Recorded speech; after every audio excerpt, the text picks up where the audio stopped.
நம் ஆண்டவர் இயேசு கிறிஸ்துவின் நாமத்தினால் மகிழ்ச்சியும் சமாதானமும் நம் அனைவரோடும் இருப்பதாக. லூக்கா 1:26-38 முடிய.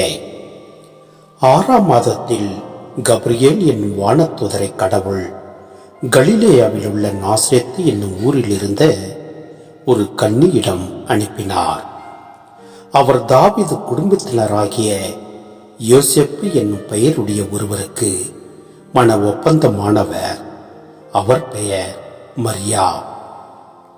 வானதூதர் மரியாவுக்கு தோன்றி, அருள்மிக பெற்றவரே வாழ்க, ஆண்டவர் உம்மோடு இருக்கிறார் என்றார். இவ்வார்த்தைகளை கேட்டு அவர் கலங்கி இந்த வாழ்த்து எத்தகையதோ என்று எண்ணிக்கொண்டிருந்தார். வானதூதர் அவரை பார்த்து, மரியா, அஞ்ச வேண்டாம், கடவுளின் அருளை கண்டடைந்துள்ளீர். இதோ கருவுற்று ஒரு மகனை பெறுவேன், அவருக்கு இயேசு என்னும் பெயரிடுவேன். அவர் பெரியவராயிருப்பார், உன்னத கடவுளின் மகன் எனப்படுவார். அவருடைய தந்தை தாவீதின் அரியணையை ஆண்டவராகிய கடவுள் அவருக்கு அளிப்பார். அவர் யாக்கோப்பின் குடும்பத்தின் மீது என்றென்றும் ஆட்சி செலுத்துவார். அவருடைய ஆட்சிக்கு முடிவே இராது என்றார்.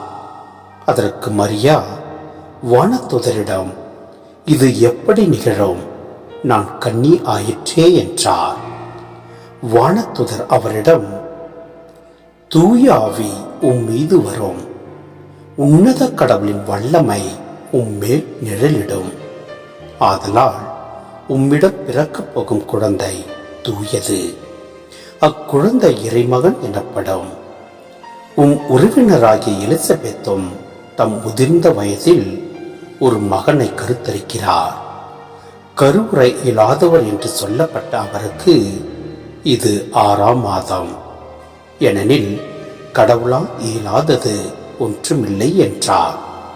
பின்னர் மரியா, நான் ஆண்டவரின் அடிமை, சொற்படியே எனக்கு நிகழட்டும் என்றார். அப்பொழுது வானதூதர் அவரை விட்டு அகன்றார். சிந்தனை: இங்கு லூக்காவும் மரியாவை கன்னி என்றே அழைக்கிறார். மரியா விண்ணவரின் சொல்லுக்கு அடிபணிந்து, நான் ஆண்டவரின் அடிமை, சொற்படியே எனக்கு நிகழட்டும் என்று முழு ஈடுபாடோடு சொன்னதில் அவரது கன்னித்தன்மை புலப்படுகிறது என்று திருமறை தந்தையர் பெரியலியோ அகஸ்தின் முதலியோர் கூறுகின்றனர். மரியாவின் கன்னித்தன்மை வெறும் உடல் சார்ந்தது மட்டுமன்று, உள்ள அர்ப்பணத்தையும் தழுவியது.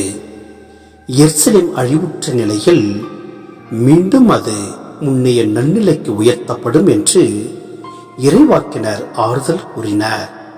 மகளை சீயோனே, மகிழ்ச்சியால் ஆர்ப்பரி, மகளை சீயோனே, மகிழ்ந்து